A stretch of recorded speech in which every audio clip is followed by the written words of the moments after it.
welcome back. Today we're gonna make chocolate zucchini banana bread. I know, some kids don't like zucchini, that's okay. You're not even gonna notice it with all the chocolate in this banana bread. Can I read the ingredients list? Sure, and I'll do the tools. You will need a half a cup of unsweetened cocoa powder, 1.5 cups of all-purpose flour, 1 teaspoon of baking soda, a half a teaspoon of baking powder, a 1/4 teaspoon of salt, a half a teaspoon of cinnamon, a half a cup of vegetable oil, half a cup of granulated white sugar, a half a cup of light brown sugar packed, 2 large eggs, 1 teaspoon of vanilla extract, 2 cups of shredded zucchini, 3/4 cups of mashed ripe banana, 1 cup of chocolate chips. You will need the following tools: a medium mixing bowl, a large mixing bowl, measuring spoons and cups, a wooden spoon or mixer, a scraper, a 5x9 baking pan, parchment paper or cooking spray, and a cooling rack. We live at an altitude about 5,000 feet, similar to Denver, Colorado, which means we have to make some adjustments when we bake. We have to make high altitude adjustments. That usually means reducing the amount of flour, increasing the amount of water, reducing the sugar, and sometimes even the baking soda and the baking powder. We've given you the normal measurements and just made the adjustments for our own recipe. If you live at a higher altitude, I've pinned a link to a chart that gives you some recommendations for high altitude alterations in the description below. We're a little more organized this time. We've actually got all of our ingredients pre-measured except for the zucchini, which I'm going to have Grace shred. Honey, will you go ahead and turn on the oven to 180 degrees Celsius and then start shredding the zucchini? Sure. First, I'm going to add a half a cup of cocoa to our bowl. Now I'm going to add the 1.5 cups of flour. What is the zucchini sauce? Because it's got a lot of water in it. And 1 teaspoon of baking soda, a half a teaspoon of baking powder, a 1/4 teaspoon of salt, and a half a teaspoon of cinnamon. Then we're going to mix this up with our handy dandy little Tupperware chopper mixer blender thingy, which I love. The new ones look different. They're red, and they call them the supersonic chopper, but they're the same thing. They actually come in 3 different sizes: small, medium, and large. And I think this one is the large, but I'm not positive. We used to have the little tiny. Yeah, we have the little one around here somewhere too. Sure. Grace, are you ready with the zucchini? Almost, I still have a little bit left. Okay. While you're doing that, I'm going to go ahead and add the wet ingredients into a bowl and get them all put together. I'm done. Okay.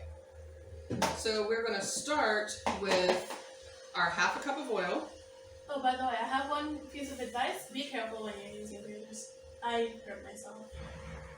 Grace, can you get me 2 eggs? We forgot to get them. I asked you. Yeah, I know. I forgot. 1 teaspoon of vanilla. Half a cup of white sugar. Again, our sugar is kind of a turbinado or raw sugar. It's not as finely grated as sugar is in the United States, which makes it a darker color, more natural color. And we have a half a cup of packed brown sugar. Where should I put this? In the bowl would be great. So, can I Oh, cook it? no, we gotta mix these things together first. Oh. All right. Can I sit? Yes, you can mix it. Can you hold it? Sure. Why does brown sugar smell weird? Brown sugar, well, it has molasses added into it. So now we're ready to add the eggs. Can I do that? Sure. You crack them carefully. I can't crack eggs with the counter, so I need to use a knife or a fork.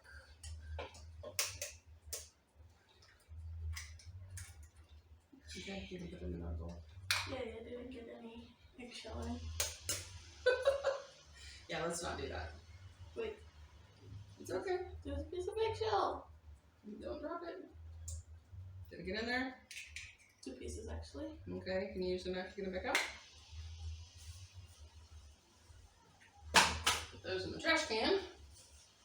I got some of this. Okay, get the There's other piece. another one! Where's it at? That happens sometimes when you bake. That's why I don't like cooking eggs, except when I'm making an omelet. Alright, mix that up. My fingers are sticky. Yeah. They're full of egg juice. Full of egg juice? It's called the white. Maybe the egg white. Egg Okay, juice. now we're going to add the mashed banana. Use the spoon to scoop it in there. And the zucchini. That is about 2 cups of zucchini, which is I don't like zucchini. I know, you won't even taste it. Which is approximately the same as 1 or 2 medium zucchinis, depending on what your definition of medium zucchini is. We had a fatter one, but that's the one I shredded. And this is the entire thing. And this one and the others that I bought, I will shred and freeze them because you can actually freeze the shredded zucchini to make it easier to make next time. We do the same thing with bananas when they're getting too ripe. We freeze them, peel them and freeze them. That way, when next time you want to make banana bread, or zucchini banana bread, or just zucchini bread, What? you're ready. Yeah. Zucchini? Zucchini bread. We're now ready to add the dry ingredients. Grace, you want to add the dry ingredients for me? Yes. Okay. But I'm gonna add the chocolate. And I want it. At the end. Okay, don't necessarily add all of it at one time. Add about half of it, pour about half of it in. And you're going to gently fold it in. That's not half of it. Okay. Do you remember how to fold it in? Yeah. Okay. First, you put your scoop in. Right. Very good. Sometimes I forget that I've already taught her how to do things. Like crochet. Okay, once you've got that mixed in, then you can add the rest of the flour mixture, the flour and the cocoa. Part of the reason that we're folding it in is because we don't want to mix it too much, or we could actually make the bread be tough. Like a pancake batter, you don't necessarily want to over-mix anything. Okay, I think you can add the rest of the dry ingredients now. Does that count as a dry ingredient? We'll add that after the rest. She's obsessed with the chocolate chips. It's cooked off. Oh no. That's cool. Okay, there we go. Okay. Once you get all of it. Red sink, mix it in. 1, 2, 3.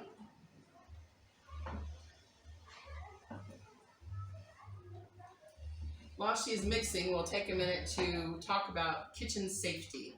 She's already given you one tip. Be careful when you're using a grater. But also, we're getting ready to put something into a hot oven. An oven that we've preheated, which means turning it on before you're ready to cook, so that it can get up to temperature. What we want to do is make sure that we're safe around the oven. So Grace, what's something that we need to make sure we do when we're using an oven? Have on oven mitts. Yes, wear oven mitts anytime you're taking something off the top of the stove, out of the oven, or even out of a microwave, because even those bowls can get really hot. The other thing is, as we learned last week... Mommy, can you mix it? It's too hard now. Sure.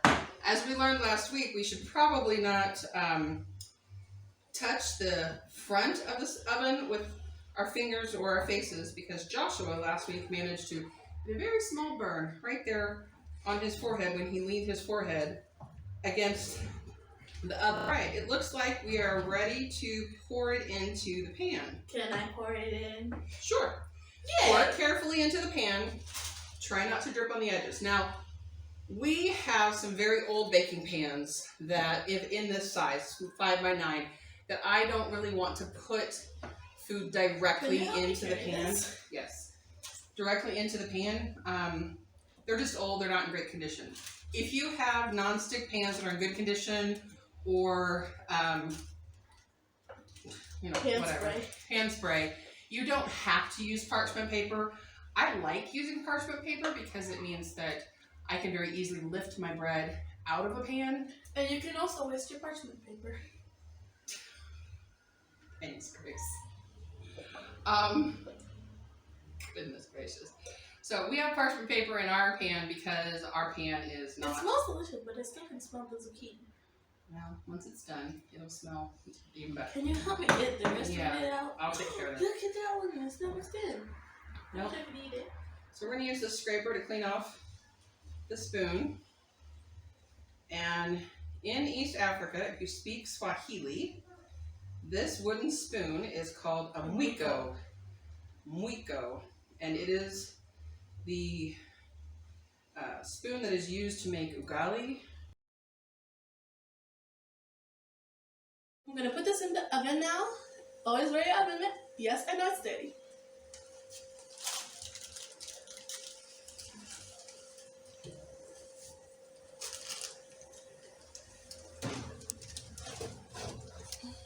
Don't think that's the way you're supposed to put it in. Okay, go ahead. I'm going to set a timer for 45 minutes.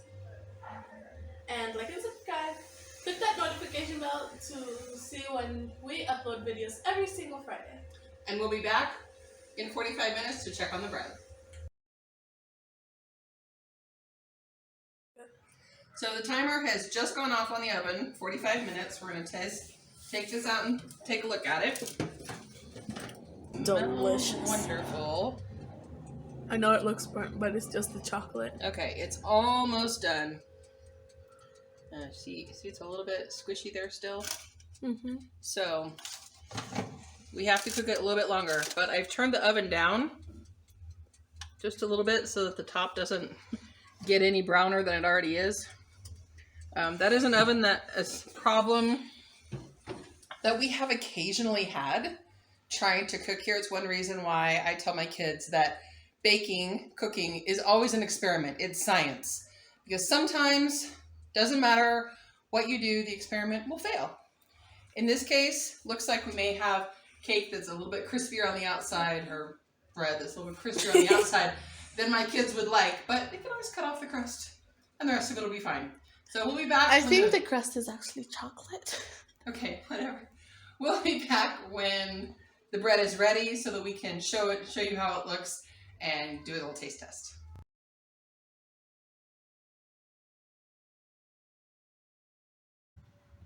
We're back and we've let this cool for, honestly, literally just a couple of minutes. So we're going to cut into it and test it and see how it turned out. Now I will say, delicious. Thank you. I will say I actually think that the outside of it overcooked a little bit. We will admit we did burn it. Yeah, it happens. It smells like banana and chocolate. But that's okay. The crusty bit on the outside you could cut off if it was too burnt. It's not a big deal. This is real life cooking, and sometimes real life cooking doesn't go quite the way you intended. So, Yours is so floppy. thanks for each of us. I'm gonna pick this up and see if you can see in the camera that there is actually pieces of zucchini inside the bread. And so now, Grace, you want to take a piece? All right. Here is a lovely piece. I want a little piece for now. That's it. Come on.